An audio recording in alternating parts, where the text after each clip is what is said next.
L'évangile de Jean au chapitre 9 nous parle d'un aveugle né. Nous parle de l'histoire d'un aveugle né dont Jésus a guéri. Alléluia. Imagine, bien-aimé, que tu es né ou que quelqu'un qui soit né aveugle. Ça veut dire qu'il n'a jamais vu la lumière. Il n'a jamais vu le soleil. Il n'a jamais vu rien tout autour de lui, bien-aimé. Il vit dans l'obscurité. Il vit dans le noir. Alléluia. Et l'évangile de Jean au chapitre 9 s'ouvre donc sur un geste simple mais bouleversant. Un geste de Jésus aussi simple. Donc Jésus voit, bien aimé, un aveugle de naissance. La Bible dit qu'il passait et il l'a vu.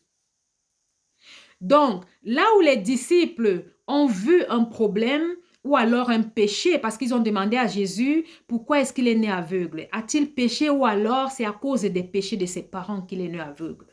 Donc, ils voient un problème, ils voient, on voit un peu une accusation, bien aimé. Alléluia. Mais Jésus voit l'aveugle, il voit la personne, il voit le but qu'il a à atteindre à travers cette personne. Donc là où les disciples cherchent un coupable, Jésus révèle un but à atteindre, bien-aimé. Qu'est-ce que Jésus dit aux disciples? Jésus leur répond, ni lui ni ses parents n'ont péché, mais c'est afin que les œuvres de Dieu soient manifestées en lui. Jean 9, verset 3. Donc Jésus leur fait comprendre ou savoir que ce n'est pas parce que l'aveugle a péché qu'il est né aveugle, ni parce que ses parents ont péché, mais c'est parce que Dieu veut se glorifier dans cet aveuglement. Dieu veut se glorifier dans la vie de cet aveugle. C'est pourquoi il est né aveugle. Alléluia. Donc, bien aimé, je voudrais dire à quelqu'un, quelle que soit ta situation, quel que soit, alléluia, ce que tu vis, ne t'inquiète de rien tant que tu connais Jésus, tant que tu as rencontré Jésus. Jésus veut se glorifier dans ta situation. Jésus veut t'élever, bien-aimé. Jésus te forme, il te forge, il te transforme avec la situation, par la situation que tu traverses. Alléluia. Il veut prouver au monde, à ton entourage, qu'il est Dieu. Qu'il est Dieu. Qu'il peut changer ta situation, qu'il peut changer ton aveuglement, ta maladie, alléluia, qu'il peut te guérir. Donc c'est ce que Jésus a fait avec la vie de cet aveugle. Il dit que ce n'est ni parce que l'aveugle a péché, ou alors ni parce que ses parents ont péché, mais c'est parce que Dieu a prévu que ce soit comme ça.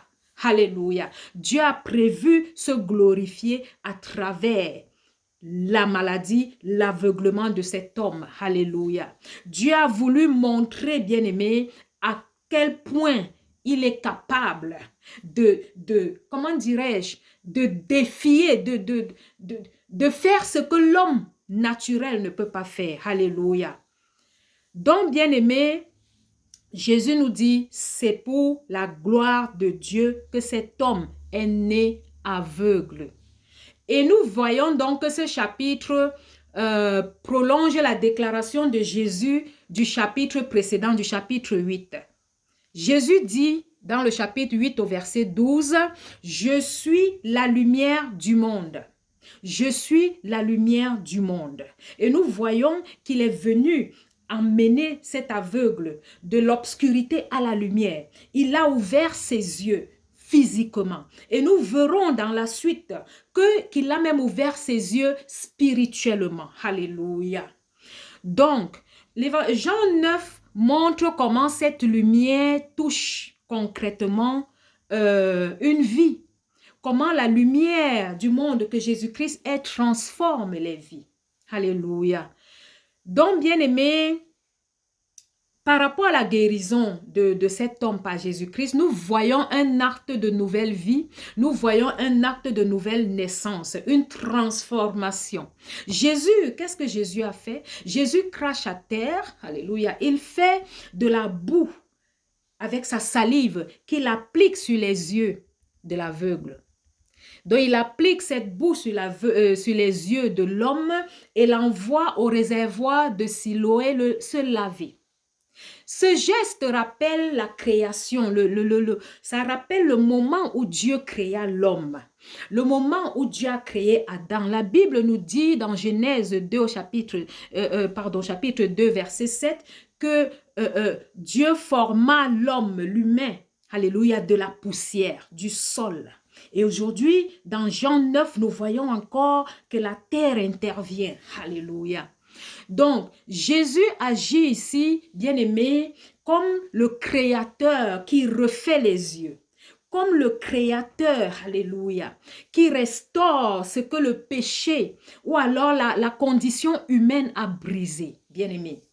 Jésus est celui-là même qui nous restaure. Jésus est celui-là même qui nous sort de l'obscurité. Alléluia. Il est celui-là même qui nous, comment dirais-je, nous remet ce que l'ennemi nous a volé, bien-aimés. Il est celui-là même qui brise les chaînes, qui brise le joug de l'esclavage dans nos vies. Quel que soit où nous avons été enchaînés, quel que soit où nous avons été encadenassés, bien-aimés, Jésus-Christ est celui-là même qui ouvre, alléluia, les portes fermées. Celui-là même qui nous libère des autels, alléluia, maléfiques qui retiennent nos destinées. C'est ce que Jésus fait. Il nous amène de l'obscurité à la lumière, de la mort à la vie, bien-aimés. Il nous a libérés par sa mort à la croix. Nous sommes libérés, délivrés. Et quiconque croit en lui est sauvé. Alléluia. Quiconque croit en lui est sauvé. Bien-aimés, nous voyons ici, par exemple, nous lisons dans le psaume 146 au verset 8, où il est écrit « L'Éternel ouvre les yeux des aveugles.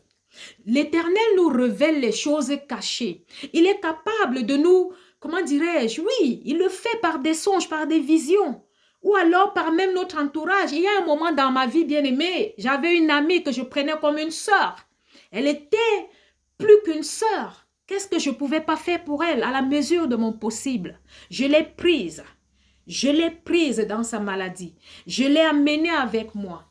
Je m'occupais d'elle comme une sœur. Oui, elle m'aidait, mais je lui donnais des sous pour ça. Au-delà de ça, elle était logée, nourrie, blanchie, bien-aimée. C'est un exemple, je ne sais pas pourquoi ça me vient en tête. Jésus révèle les choses cachées. Jésus te révèle les ennemis cachés. Alléluia, de ta vie. Ça peut être quelqu'un même avec qui tu vis tous les jours. Ça peut être un complot contre ta vie. Jésus te le révèle. Reste scotché, reste focus avec lui en esprit et en vérité. Donc l'ami, nous l'amenons ici, nous l'amenons avec nous en Europe.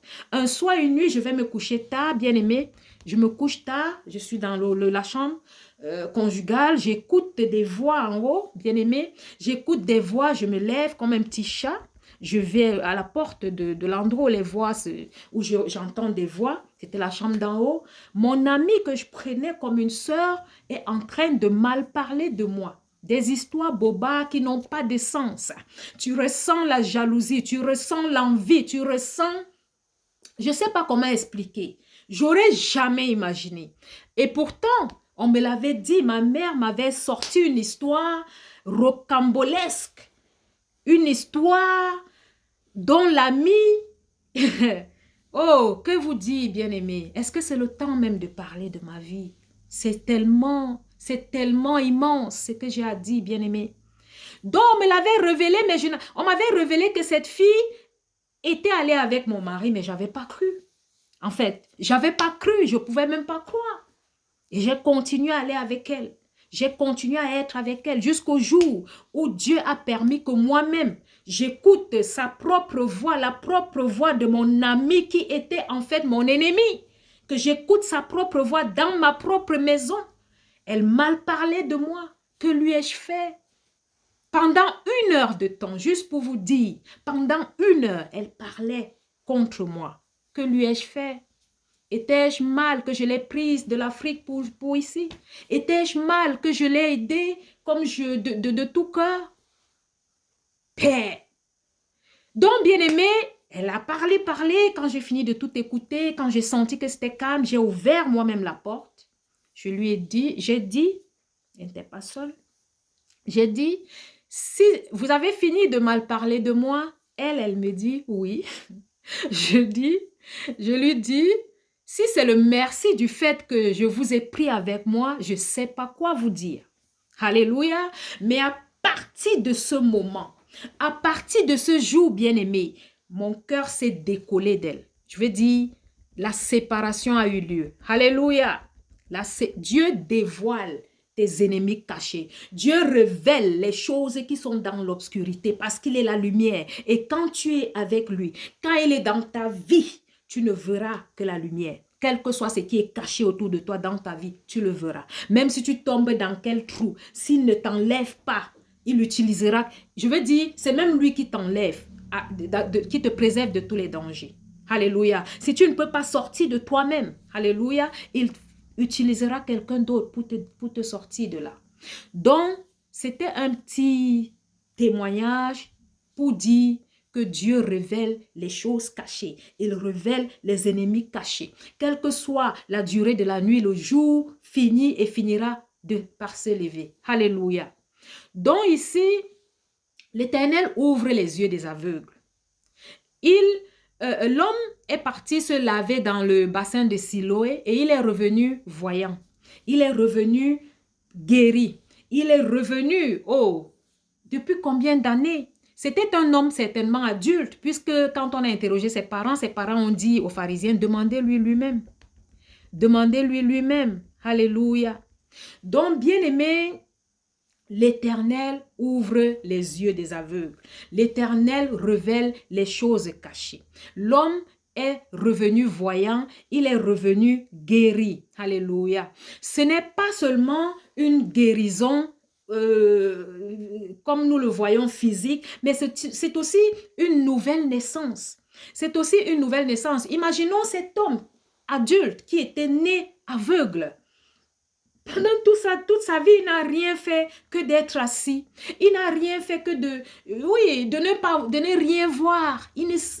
Imaginez bien aimé un seul instant. Alléluia. Peut-être même il est passé plusieurs fois à ce bassin de Siloé, mais sans être guéri parce qu'il n'avait pas encore rencontré Jésus. Il n'avait pas encore rencontré Jésus. Il a fallu qu'il rencontre Jésus pour qu'il aille se laver au bassin de Siloé où il était certainement passé plusieurs fois. Alléluia. Donc, bien-aimé, Jésus est celui qui guérit. Jésus est celui qui nous délivre de l'obscurité. Jésus est celui qui nous délivre du monde des ténèbres. Alléluia. Jésus est celui qui nous met en mouvement, qui nous sort de notre état amorphe, qui nous sort de notre état de mort vivant. Je dirais même comme ça. Alléluia. Il est celui qui a guéri le paralytique à la piscine de Bethesda. Il est celui qui a guéri la femme au dos courbé. Il est celui qui a révélé à la femme samaritaine qui elle était réellement. Alléluia.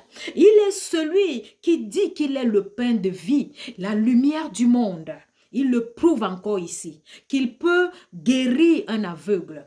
Et s'il peut guérir un aveugle, il peut te guérir. S'il peut guérir un aveugle, il n'y a pas de maladie qu'il ne puisse pas guérir, bien-aimé. C'est lui qui a créé, qui nous a créés. C'est lui qui nous a formés. Il est capable de toucher, quel que soit l'endroit où on a mal, quel que soit ce qui nous retient captifs. Il est capable de toucher et puis, pouf, nous sommes guéris. Pouf, nous avons le changement.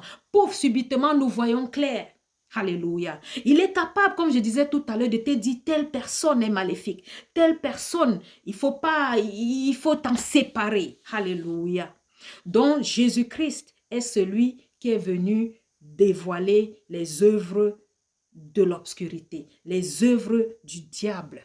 Il est celui qui est venu révéler les choses cachées. Alléluia. Il est celui qui est venu donner, comment dirais-je, montrer la voie à ceux qui ne voient pas, à ceux qui sont aveugles. Parce qu'on peut même voir, mais on ne voit pas réellement, bien-aimé. On ne voit pas, on passe à côté de notre destinée parce que peut-être on est aveuglé par les choses du monde, parce que peut-être on est aveuglé par la vie mondaine, la vie des boîtes de nuit, la vie de... Oui, c'est pas que c'est interdit, mais la Bible dit que l'excès nuit. Et la sagesse nous mène à la détresse. Alléluia. Donc, il est celui qui est venu nous dire, oh, fais attention, fais gaffe. Fais attention, fais gaffe. Il est celui qui est venu nous délivrer des filets de l'oiseleur. Nous étions dans l'obscurité, nous étions morts. Il est venu avec la vie même qu'il est, et il nous donne la vie en abondance.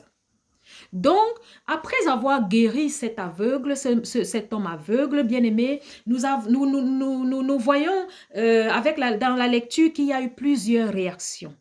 Il y a eu plusieurs réactions. Il y avait de la confusion, il y avait de la peur, la résistance et la foi. Donc, la guérison ici de cet homme aveugle par Jésus-Christ provoque une série de réactions qui révèlent l'état des cœurs. L'état des cœurs, alléluia.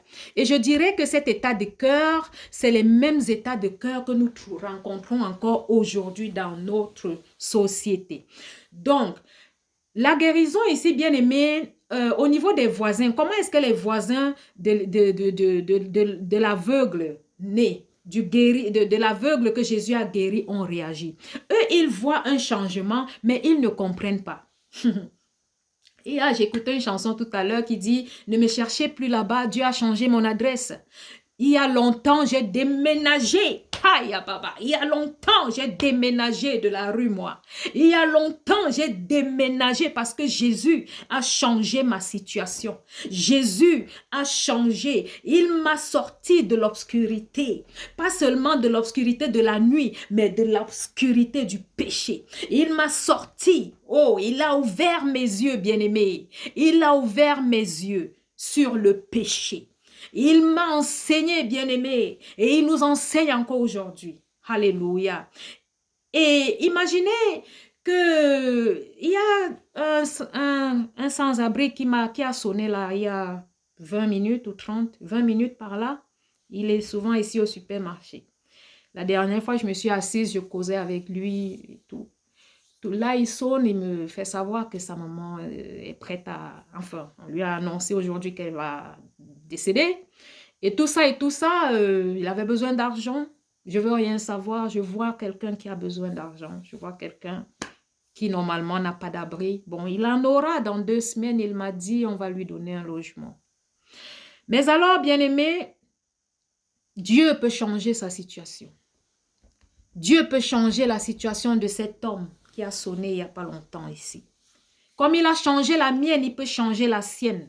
Il peut changer la tienne. Il est le même hier, aujourd'hui, éternellement. Il nous ouvre les yeux, bien-aimés, sur ce qui nous mène à la dérive. Alléluia. Et ce que nous devons faire, c'est de nous accrocher. C'est de nous accrocher, d'avoir les yeux fixés sur lui. Alléluia. Donc, bien-aimés, les voisins, comment est-ce qu'ils réagissent? Les voisins ont vu l'aveugle guéri, ils se sont demandé, mais est-ce que c'est lui? Est-ce que c'est ce mendiant? Est-ce que c'est le mendiant qui est souvent là? D'autres disent, non, c'est pas lui. D'autres disent, eh ben, c'est lui.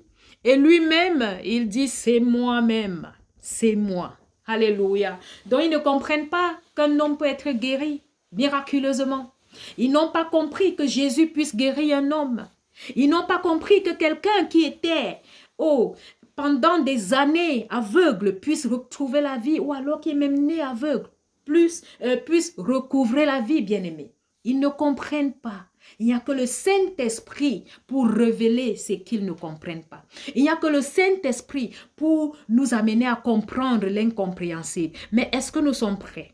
Est-ce que nous voulons comprendre? Ou alors nous sommes toujours sur nos positions comme les pharisiens, se disant nous savons tout, nous connaissons tout, nous avons les lois. Alléluia. Les voies de Dieu sont insondables. Les voies de Jésus-Christ sont insondables. Alléluia. Donc, nous avons de l'autre côté aussi les parents. Les parents de l'aveugle né, eux, ils savent ce qui s'est passé. Alléluia. Mais ils ont peur des autorités. Ils ont peur des pharisiens. Ils ont peur d'être jetés hors de la synagogue parce qu'il est écrit que quiconque devait croire en Jésus-Christ comme le Messie devait être jeté hors de la synagogue. Bien-aimés, c'est des cas que nous vivons aussi aujourd'hui. C'est les mêmes situations que nous vivons aujourd'hui. Il y a des gens qui ont peur de témoigner de Jésus-Christ. Il y a des gens qui ont honte, qui ont peur de parler de Jésus-Christ, de peur d'être rejetés, de peur d'être, je dirais même, lapidés, de peur d'être ignorés, de peur d'être radiés de leur entourage. Alléluia. C'est ce que les parents démontrent. Ils savent bien que c'est Jésus qui a guéri, mais ils ont peur de dire que c'est lui parce qu'ils ont peur d'être rejetés hors de la synagogue. Alléluia. Bien-aimés, quand nous avons Jésus en face de nous, quand il s'agit de Jésus, bien-aimés, nous devons prendre des décisions. Nous devons avoir une position. Et quel que soit ce qu'il en découle, quelles que soient les conséquences de nos choix, et si nous avons choisi Jésus, laissez-moi vous dire que même si vous êtes rejeté, même si votre famille vous rejette parce que vous avez choisi Jésus, même si votre, je ne sais pas, culture ou quoi que ce soit vous rejette parce que vous avez choisi Jésus, laissez-moi vous dire que Jésus vous voit et que Jésus reviendra vers vous pour vous faire savoir que lui, il est avec vous. Et comme il a promis de ne jamais te quitter ni t'abandonner, il le fera. Alléluia. Donc Jésus, il est revenu vers le monsieur, vers l'homme qui a été guéri. Quand on l'a mis hors de la synagogue, Jésus a entendu et il est revenu vers lui. Donc Jésus est là. Quand tu viens à Jésus, ne t'inquiète pas. Suis juste l'enseignement, suis juste le Saint-Esprit et fais la volonté de Jésus. Car il a dit au chapitre 8 que si vous gardez ma parole, vous êtes mes disciples. Alléluia. Garder la parole veut dire mettre la parole en exécution, mettre la parole en pratique, bien-aimé. Alléluia. Et donc, n'ayez pas peur, comme les parents de l'aveugle né, n'ayez pas peur de témoigner Jésus. Jésus nous dit dans Jean 14 qu'il va vers son Père, vers le Père, et qu'il reviendra nous chercher, lui-même reviendra nous chercher, afin que où il est, que nous soyons. Alléluia. C'est le but, bien-aimé, de notre vie en Jésus-Christ. Donc, nous avons aussi les pharisiens, la réaction des pharisiens. Les pharisiens voient le miracle, mais ils refusent de reconnaître l'auteur. Ils refusent de reconnaître le faiseur de miracles. Alléluia.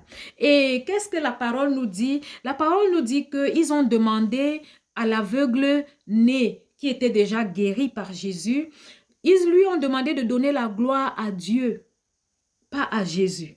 Ils lui ont demandé de donner la gloire à Dieu parce que eux ils croient à la loi de Moïse. Ils ne croient pas parce que Jésus l'a guéri le jour du sabbat. Ils ne croient pas en Jésus. Ils lui disent de donner la gloire à Dieu. Alléluia. Mais ce qu'ils ne savent pas, bien aimé, c'est que Dieu, c'est Jésus-Christ, que Dieu même dont ils parlent est devant eux, mais ils ne le reconnaissent pas, ils sont aveugles. Ils sont aveugles, c'est même eux en fait les aveugles. Qu'est-ce que ça veut dire? Que c'est celui qui ne reconnaît pas Jésus en fait qui est l'aveugle. Ah là là là là, c'est ça la révélation. C'est ça même le point crucial, bien aimé. Donc, les pharisiens ne reconnaissent pas Jésus, ils rejettent Jésus. Et maintenant, l'homme guéri, comment est-ce que l'homme guéri agit? Il avance pas à pas vers la foi. Il avance pas à pas vers la foi, bien-aimé. Et c'est ce que c'est quand nous venons à Jésus. Quand nous invitons Jésus dans notre vie, bien-aimé, nous grandissons dans la foi. Alléluia. Par la puissance de l'Esprit Saint, ni par notre force, ni par notre chair, ni par le sang, nous ne pouvons rien. C'est par la puissance de l'Esprit Saint. C'est par l'Esprit Saint que nous vivons, que nous parvenons même à accéder, à comprendre ce que Dieu attend de nous, ce que Jésus-Christ attend de nous, bien-aimés. Donc, comment est-ce que l'homme, il a réagi? Lui, il a grandi dans la connaissance en Jésus. Un homme, comment est-ce qu'il a dit? Lui, il a qualifié Jésus de plusieurs façons. Quand on lui a demandé qui l'a guéri, il dit d'abord un homme appelé Jésus, et ensuite il dit il est un prophète, après il dit un homme qui vient de Dieu, et à la fin, qu'est-ce qu'il dit? Seigneur, je crois. Au verset 38 de l'évangile de Jean au chapitre 9. Seigneur, je crois. Alléluia. Seigneur, je crois. Donc, pendant que les religieux s'endurcissent, l'homme simple, l'homme qui était malade avant et qui est guéri, lui, il s'ouvre à la lumière, qui est Jésus-Christ. Il dit, je suis la lumière du monde. Donc, l'homme qui était malade, qui est guéri, s'ouvre à Jésus pendant que les pharisiens continuent à s'endurcir. Jusqu'à quand? Jusqu'à quand? Jusqu'à quand? Jésus a dit ici, quand on lui a demandé si le monsieur est né aveugle à cause du péché, Jésus leur a dit non, c'était pour la gloire de Dieu. Et qu'est-ce qu'il a dit ensuite? Il a dit que tant qu'il est jour, tant qu'il est jour, tant qu'il est jour, il faut que l'on fasse la volonté de celui qui l'a envoyé. Alléluia. Tant qu'il est jour, qu'est-ce que ça veut dire? Ça veut dire que tant qu'il est encore temps, il faut qu'on fasse la volonté de Dieu. Il faut qu'on aille faire des disciples. Il faut qu'on aille parler de Jésus-Christ. Il faut qu'on aille, qu'on témoigne de Jésus-Christ, qu'on n'ait pas peur comme les parents de l'aveugle né. Alléluia. Tant qu'il est jour, que l'on fasse la volonté, que l'on fasse le travail que celui qui a envoyé Jésus nous appelle faire. Parce qu'il a complété. Pourquoi? Parce que le temps viendra. Quand c'est la nuit, alléluia, quand c'est la nuit, on ne peut plus travailler. Quand c'est la nuit, on ne peut plus travailler. Comment est-ce que j'explique ça? Tant qu'il est jour, Jésus-Christ est la lumière. Il est venu dans le monde en tant que la lumière pour nous éclairer. Donc, tant que Jésus-Christ est dans le monde, alléluia, tant qu'il est présent, il faut que nous venions à lui. Il faut que nous croyions. Il faut que nous l'invitions, l'acceptions dans nos vies, afin que les œuvres de Dieu soient faites, que le plan de Dieu parfait pour nous et pour ceux vers qui il nous envoie se manifeste dans leur vie, dans ce monde. Parce que le temps vient quand il sera nuit, le temps vient quand il ne fera plus jour, le temps vient quand Jésus-Christ ne sera plus présent, le temps vient, la Bible le dit, quand Jésus-Christ ne sera plus là, quand la lumière sera en allée, quand la lumière sera éteinte, quand la lumière ne sera plus bien-aimée, où l'on ne pourra plus faire l'œuvre de Dieu, où l'on ne pourra plus œuvrer pour Dieu. Et ce sera tard. Et ce sera tard. Et ce sera tard parce que Jésus-Christ, qui est la lumière du monde, ne sera plus. Il le dit, tant qu'il fait jour, que l'on fasse l'œuvre de Dieu. Tant qu'il fait jour, que l'on témoigne de Jésus. Tant qu'il fait jour, que l'on accepte Jésus dans nos vies. Tant qu'il fait jour, que l'on... Oh Dieu! Parce que le temps vient où il ne fera plus jour. Le temps vient où il fera nuit. Le temps vient où la lumière ne sera plus dans le monde. Et il sera tard, bien-aimés. C'est ce que Jésus veut dire quand il dit ici, dans l'évangile de Jean au chapitre 9, verset 4, à partir de « Tant qu'il fait jour, il faut que nous accomplissions les œuvres de celui qui m'a envoyé. La nuit vient où personne ne peut faire aucune œuvre. La nuit vient, le temps vient où personne ne pourra plus prier pour quelqu'un. Le temps vient où des âmes ne pourront plus être sauvées. Le temps vient où Jésus-Christ, par sa lumière, ne sera plus dans ce monde. Alléluia! Que celui qui a les oreilles pour entendre, entende. Parole du Seigneur. Donc, bien-aimés, je disais tantôt que pendant que les religieux s'endurcissent, l'homme simple, le malade qui est guéri, s'ouvre à la lumière. Il s'ouvre à Jésus-Christ. Il s'abandonne à Jésus. Alléluia. Paul nous parle ici aussi de la lumière, bien-aimés, dans 2 Corinthiens 4 au verset 6. Il dit, Dieu a fait briller la lumière dans nos cœurs. Dieu a fait briller la lumière dans nos cœurs. Alléluia. Donc, quand nous voyons, parlant de la lumière, la question qui se pose, c'est que est-ce que nous voulons rester aveugles ou alors voir? Parabole du Seigneur. Voulons-nous rester aveugles ou alors voulons-nous voir? Ça, c'est le but même, c'est même l'enjeu du chapitre, bien-aimé, du chapitre 9 de l'évangile de Jean. À la fin, Jésus prononce une parole décisive. Il dit, « Je suis venu pour un jugement. Je suis venu pour un jugement afin que ceux qui ne voient pas voient et que ceux qui voient deviennent aveugles. » Wow! Jean 9, 39. Je suis venu pour un jugement afin que ceux qui ne voient pas voient, afin que ceux qui ne voient pas voient et que ceux qui voient deviennent aveugles. Alléluia.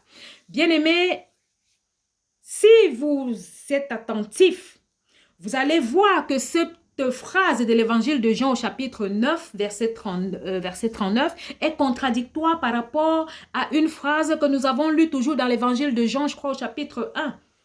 Par là, ou 2. Là-bas, qu'est-ce que Jésus dit? Qu'il est venu, il n'est pas venu juger le monde. Il n'est pas venu pour juger. C'est ce qu'il a dit. Mais ici, il nous dit qu'il est venu pour un jugement. Donc, il est venu pour juger. Alléluia. Afin que ceux qui ne voient pas voient et que ceux qui voient ne voient plus, qu'ils soient aveugles. Qu'est-ce que ça veut dire? Dans le verset auparavant, le chapitre où Jésus a dit qu'il n'est pas venu pour juger le monde, il est venu pas pour juger le monde, bien-aimé. Qu'est-ce que ça veut dire? Il voulait nous dire qu'il est venu pour nous sauver en fait. Il est venu pour nous sauver. Et nous devons venir à Jésus tel que nous sommes, assoiffés de le connaître. Et le chapitre 6 de Jean nous fait savoir que si Dieu ne permet pas, nous ne pouvons même pas accéder à Jésus.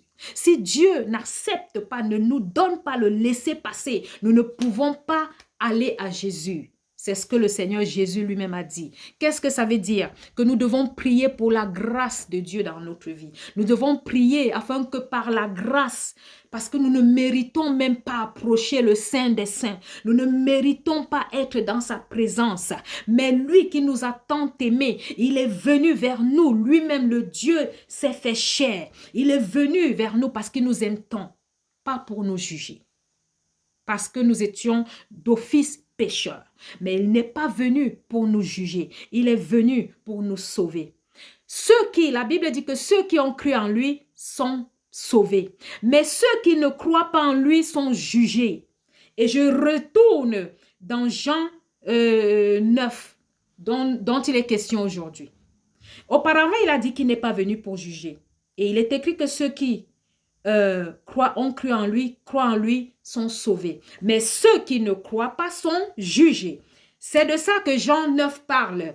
Quand Jésus dit, je suis venu pour un jugement, afin que ceux qui ne voient pas voient et que ceux qui voient soient aveugles. Alléluia. Donc le jugement de Jésus n'est pas une condamnation immédiate, mais une révélation. Alléluia. Jésus veut nous faire comprendre que si tu crois que tu connais beaucoup, si tu crois qu'avec tes études, parce que tu es pharisien, parce que tu maîtrises la loi, que tu es au-dessus de la loi, ou alors que tu, comment dirais-je, que tu dois, comment dirais-je, décider sur la vie de tout le monde. Non, Jésus nous fait comprendre, ici, dans l'évangile de Jean, chapitre 9, que ceux qui croient qu'ils voient, en fait, sont aveugles.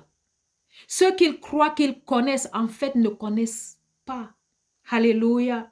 Donc le jugement ici, nous fait une révélation. Alléluia. Celui qui reconnaît son besoin reçoit la lumière. Donc celui qui reconnaît qu'il est pécheur, qu'il ne sait rien. Dans ma prière, je dis toujours, Seigneur, toi et non moi. Seigneur, vide moi. Éloigne de moi tout ce qui n'est pas de toi. Remplis-moi de ta présence. Alléluia. La Bible dit que il est le sceptre.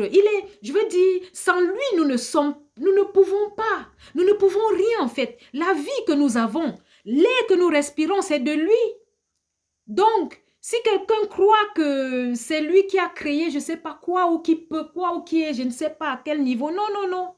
Jésus nous dit aussi dans sa parole, celui qui dit qu'il est, comment dirais-je, celui qui dit qu'il est au-dessus de vous, dans ce sens, un peu avec mes propres mots, qu'il soit votre serviteur. Que celui qui dit qu'il est grand soit votre serviteur. C'est ce que la parole dit. Donc les pharisiens qui croient qu'ils maîtrisent la parole, qui croient qu'ils connaissent, Jésus leur fait comprendre qu'en fait, ils sont aveugles. Ce n'est pas l'aveugle né qui était en fait aveugle. Alléluia. Parce que c'est l'aveuglement dont portait l'aveugle né. Alléluia. Est même, comment dirais, réparable. Réparable. Alléluia. Mais l'aveuglement dont les pharisiens portent est un aveuglement éternel, je dirais, parce qu'ils refusent la vie, ils refusent de voir la vérité, ils refusent de reconnaître la vérité, Jésus-Christ, Dieu. Donc c'est en fait eux les aveugles. Alléluia. C'est en fait eux les aveugles. Et tant qu'ils ne reconnaissent pas Jésus-Christ, ils seront aveugles éternellement. Alléluia. N'auront pas la lumière avec eux. Donc celui qui reconnaît son besoin vient à la lumière qui est Jésus-Christ. Celui qui pense voir par lui-même reste dans l'obscurité. C'est de ça que je parlais, l'aveuglement éternel. Donc l'aveugle né devient voyant. L'aveugle né parvient à voir. Alléluia. Et les religieux qui croyaient voir, qui croyaient connaître, deviennent aveugles. Sont en fait eux les vrais aveugles. Les aveugles spirituels, bien-aimés. Donc, qu'est-ce que je veux dire? La vraie cécité ou alors l'aveuglement, la vraie cécité n'est pas physique, mais spirituelle. Alléluia. C'est refuser de voir ce que Dieu fait. Quand on refuse de reconnaître Jésus-Christ comme Seigneur et Sauveur, quand on refuse de croire que Dieu, l'alpha et l'oméga, le début et la fin, est celui qui a créé toutes choses. Alléluia. Quand on refuse de croire qu'au commencement était la parole était avec Dieu et que la parole était Dieu. Quand on refuse de croire qu'Emmanuel, Dieu avec nous, alléluia, est Dieu, Jésus-Christ. Quand on refuse de croire qu'il est celui qui, comment dirais-je, sans lui, nous ne serions plus, nous ne serions pas, moi en tout cas. Alléluia. Quand on refuse de reconnaître Jésus-Christ comme Seigneur et Sauveur, quand on refuse de naître de nouveau, car la Bible dit que si on ne naît d'eau et d'esprit, on n'accédera pas au royaume des cieux. Quand on refuse toutes ces choses, quand on rejette Jésus-Christ comme Seigneur et Sauveur, on reste dans l'aveuglement, on reste dans l'obscurité éternelle. On croit qu'on connaît, mais en fait, on ne connaît pas. Car Jésus-Christ est celui qui connaît. Jésus-Christ est la sagesse en elle-même. Jésus-Christ est le chemin, la vérité et la vie. Si tu rejettes le chemin, la vérité et la vie, qu'as-tu? Qu'as-tu à la fin? Tu crois que tu as, mais tu n'as pas. Pareil pour les pharisiens, ils ont cru qu'ils voyaient, qu'ils connaissaient. Ils ont cru qu'ils, comment dirais-je, mais en fait, Jésus leur fait comprendre que c'est eux les aveugles. Ce n'est pas l'aveugle né. Alléluia. Donc, bien-aimés, comment est-ce que nous pouvons appliquer toutes ces connaissances dans notre vie quotidienne? Jean 9 nous invite à nous laisser éclairer par Jésus. Jean 9 nous invite à nous laisser éclairer par Jésus. Où ai-je besoin de Jésus? Où ai-je besoin que Jésus ouvre mes yeux? Où suis-je, bien-aimé, comme les parents, croyants, mais paralysés par la peur? Où suis-je comme les pharisiens? Alléluia. Informés, mais fermés. Fermés à la vérité, fermés à Jésus-Christ.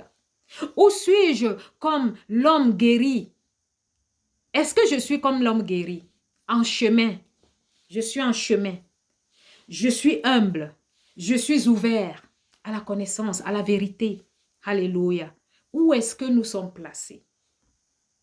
Que le Seigneur nous le révèle et nous transforme. Car il est celui qui transforme. Il est celui qui tire de la lumière aux ténèbres. Il est celui qui tire des ténèbres à la lumière. Je me corrige.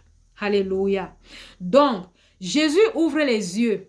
Jésus nous ouvre les yeux sur sa grâce. Sur la grâce, alléluia. Il nous ouvre les yeux sur notre identité. Qui sommes-nous en Jésus-Christ? sommes-nous comment dirais-je, des mendiants comme l'aveugle né l'a été pendant des années parce qu'il était aveugle? Mais Jésus a prouvé qu'il n'est pas le mendiant. Son entourage ne l'a plus reconnu. Est-ce celui-là le mendiant? Non, c'est lui. Oh, non, c'est pas lui. Oui, c'est lui. On ne te reconnaîtra plus, bien-aimé, quand Jésus va te changer. Mais est-ce que tu veux qu'il te change? Invite-le. Appelle-le au jour de ta détresse. Il te délivrera et tu le glorifieras. Alléluia. Donc Jésus ouvre nos yeux sur notre mission sur cette terre. Jésus ouvre nos yeux sur les besoins des autres. Oh Seigneur, je pense à ces sans-abri. Seigneur, manifeste-toi. Oh ya da da da da. Manifeste-toi, Adonai. Manifeste-toi. Que tes œuvres se fassent voir. Que tes œuvres se fassent voir dans sa vie.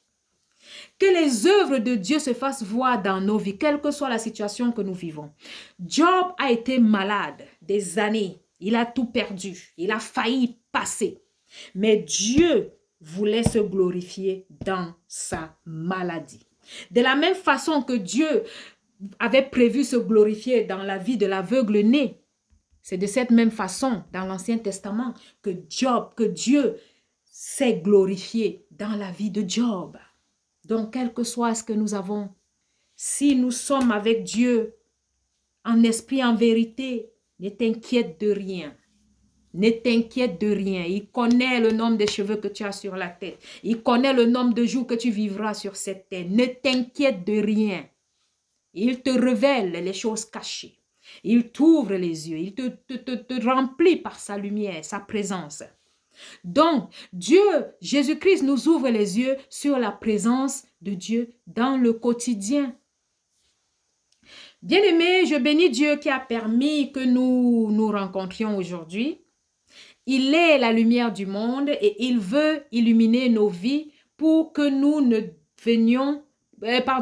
devenions lumière pour les autres. Pour que nous devenions lumière pour les autres. Il nous dit que nous sommes la lumière du monde. Donc, accrochons-nous à Jésus-Christ afin qu'il continue à éclairer nos chemins, afin qu'il continue à nous nourrir, afin que nous grandissions étape par étape. Alléluia.